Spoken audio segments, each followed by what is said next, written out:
Hey there gamers, DreamcastGuy here. Today I want to talk about a very controversial leak that came out last night, which involved the idea of the future of PlayStation. Sony's been talking a bit about the experiment of going multi-platform to away. We've actually seen a couple of games like Helldivers going to Xbox, but it's more about the PC front, right? Over the course of the last couple of years, Sony has put some of their biggest and best games onto Steam, stuff like Spider-Man, stuff like God of War, and by their own admission, they sold fantastic. In fact, they actually bought an entire studio, Nixxes. They bought a studio specifically that's good at porting games to PC. But now, a new leak came out last night that has a lot of the internet kind of mad, kind of debating about it, because it essentially said that Sony is now afraid of the idea of PC gaming, that Sony is doing a big reverse course. There's no longer going to be any of the big famous franchises. We're not going to see like Last of Us Part 3 or another Ratchet and Clank. None of that stuff now is going to PC. PlayStation is back to only focusing on PlayStation.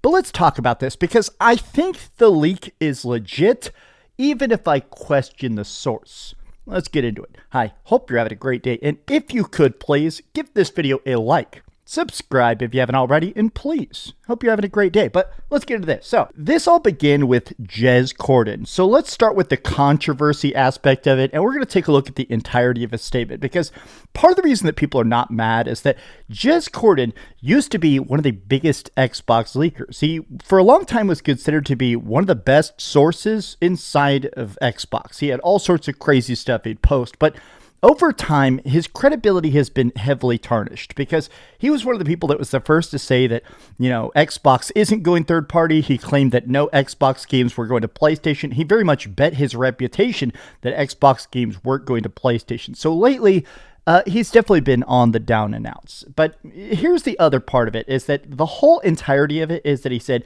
I've heard from a very good source that PlayStation is pulling back from PC for their tentpole single-player games, while live service games will remain day and date. Now, part of the reason that people are sort of fighting about this leak is that he said essentially the opposite 2 days before this. He said that by his own estimation, we're about to see a lot of games, exclusives from PlayStation, going to Steam. Day and date, he said. But apparently, according to him, he made this post and sources came to him and said the direct opposite is true. PlayStation is now, in a way, kind of afraid of tarnishing their brand by going to PC. So I think what's interesting right now about the console wars is that exclusives for about 5 years there, people were kind of questioning their relevance, right? Because exclusive games really don't sell that much. Like, consoles sell a lot. Sony's doing incredibly big numbers, making tens of billions of dollars off the PlayStation consoles. But when you actually look at the individual sales of particular games, it's not like one of them is selling 10 million copies. A lot of times, it's more about the idea of exclusives, the idea about exclusives in the future that kind of entices new fans into it. But here's something. Sony might stop releasing single-player games according to PC. I've heard from a very reliable source that they're likely withdrawing. And Pio's actually one of my favorite. Some people consider him to be a blind PlayStation fanboy. To me, he just seems like a guy who loves PlayStation and loves playing on his PlayStation.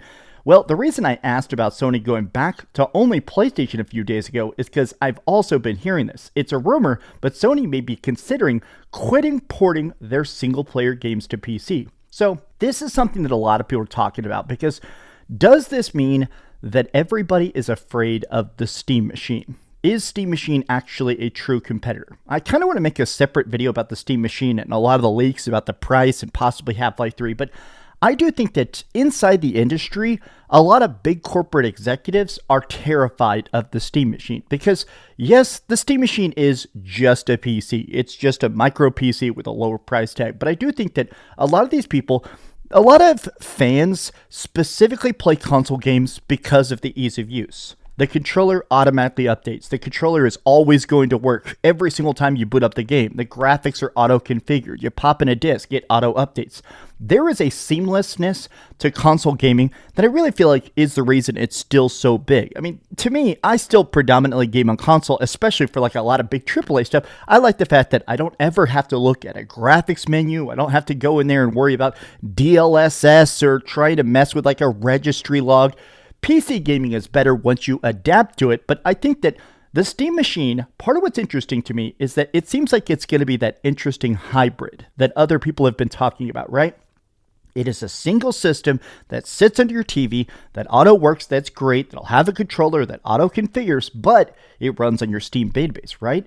So is this about that? There have been talks about this cross-buy feature that maybe there have been discussions that PlayStation wants to maybe have their own PlayStation launcher, the way that Battle.net has, or the way that Xbox has, right? The way that you basically buy stuff through their storefront. I almost think that the real thing that's causing this, I think it's the fact that I just believe that the PC market is getting so saturated with incredibly good games. I mean, straight up, I feel like there's been so many crazy indie successes, early access games, I don't know, Lethal Company, just so many games constantly, every single day are blowing up on Steam.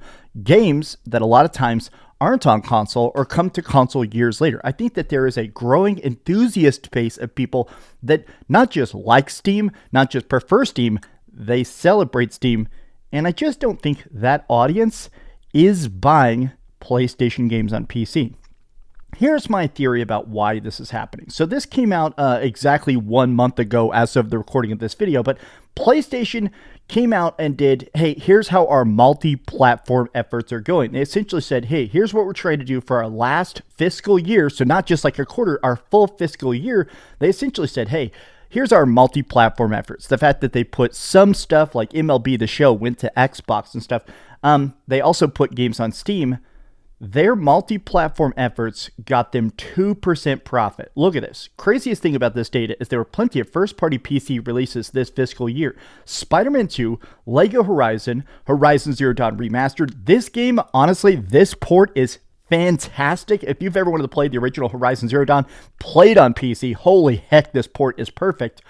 Until Dawn Remastered, God of War Ragnarok, Ghost of Tsushima. It's crazy. Helldivers 2 was only 2 months old. Keep in mind, both Ragnarok and Spider-Man 2 were the fastest selling first-party games in PlayStation history when they launched on PS5. But above all else, the PC releases combined barely cracked $653 million in revenue total. That's including add-on content too. Now, it comes down to a question of, does Sony see this as worth it? $653 million of revenue seems like a decent chunk of change. I mean, they make, it says here, they make tens of billions of dollars a year, but that seems like, a good chunk of profit increase. But 2% profit increase, I think it's just the fact that how much effort, how much cost, how much marketing, how much push, how much did this actually take to get a 2% boost in revenue? I also think it's the fact that, honestly, right now, the PS5 console itself, I have heard people essentially say that PlayStation is doing so well, they're kind of afraid of getting in their own way, right? Right now, the messaging with PlayStation is stupid easy. You play it, you buy it. If you buy a PlayStation 5 or a PlayStation 5 Pro, it'll play every game in the world with a PS5 on the box. It'll play every PlayStation 4 game. It'll play digital games. It'll play your crappy Fortnite or Marvel Rivals or whatever, right? I think that the messaging of it has been a huge, huge boon for its success. Whereas Xbox is trying to have the Xbox Series X and everything's an Xbox and your TV's an Xbox and a PlayStation's an Xbox, right? I think that Sony, at this point, I almost think they're kind of pulling back because this is just working and growing so freaking much. Their monthly active users year on year has gone up 3 million, 80 million games shipped. Digital is up 72%. PS5 shipped 3.9 million units this quarter, up from 3.8 last year. Cumulative sales are now 84.2 million, slower than the PS4 by about 2.1 million. Now, the PS4 was such a juggernaut of profitability that, to me, I do kind of think that this is sort of a signal that I think that Sony internally is starting to say, is it worth the gamble to try and get even the slightest bit of new players?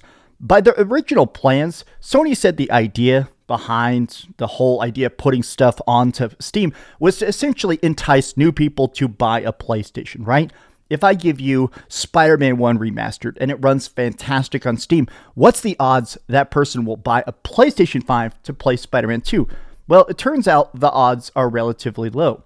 I've been thinking about this a lot because a lot of my friends, one of my, I would say a good chunk of my friends, I'd say 75, 80% now are very hardcore PC gamers. They're always there and they're very, very Steam devout. They won't even play other things on like Epic Game Launcher. They're very, very Steam devout. They won't even play like Diablo 4 until it came to Steam. But my point is the fact that those people can never, ever, ever be enticed to go over the fence, to go to PlayStation 5. They're straight up at a point where they're like, oh, wait, I don't mind. I'd rather play it optimized on my ultra widescreen monitor, on my like $5,000 computer with perfect, crazy high-end graphics. I'm not going to buy a $600 PlayStation 5, $750 PlayStation 5 Pro to get graphics. Even if they are good, they're just like, it's fine. I'll wait for this. I'll wait a year. And I think Sony is starting to see that. I think Sony's sales data have realized the PC experiment, even if it is profitable, even if it is, minorly profitable, I think they're in a spot where they're realizing, okay, these people are not being converted into PlayStation gamers. They're just being converted into people that play PlayStation games. This entire statement by Jez Corden is being met with a lot of anger because I do think that he's trying to backtrack a little bit. I do think it's that everybody being here, didn't he literally say the opposite yesterday? Everybody roasted him. The way that Jez says something and walks it back later needs to be studied. No doubt that Jez Corden has sources at Microsoft, but pretty much that is where his insight ends. And there it is, the walk back. Literally every single comment roasting Jez Corden. So I'm coming from the direction that even if this is legit, I think that this comes down to more of Sony figuring out that they're afraid of falling down the same pitfall of watering down the brand that has happened to Xbox. At this point, Sony is very happy, I think, with their current profitability. I think they're fine staying in their lane. I do hope that we do still see some stuff coming to PlayStation 5. I gotta admit, I think it's cool when PlayStation 5 games go to PC. I've bought a decent amount of them. I just think mods are awesome. I just think it's so cool that you can tweak and change your ad stuff. I have seen mods that are so freaking mind-blowing in games. Basically sequels, expansions, crazy stuff made by fans. I don't know. I really like that layer of customization that PC has. So combining it with the greatness of PlayStation 5 exclusives, that coolness, single-player goodness with mods, I don't know, personal taste. But I still think they should do it, just maybe with like a year-long delay.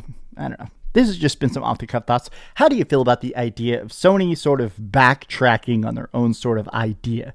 Tell me your thoughts in the comments down below. And if you enjoyed this video, be sure to give it a like, subscribe if you haven't already, and please keep dreaming. I have another video I really want to do today. I haven't filmed it yet, obviously, but I want to sort of talk about just the amount of hype, the amount of interest in the Steam Deck to me, the Steam Machine to me is fascinating. I love it. I think the Steam Machine looks fantastic. And I love the amount of people that are already just making like fan renders and price speculation, and there's leaks about Half-Life 3.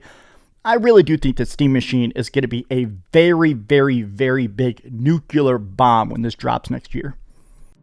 Thanks so much for watching that video. If you want to see something else, you can always click this link to see what I put up last, or, subscribe and see what's coming up next. Also, I promise that whatever I do, it'll try not to suck.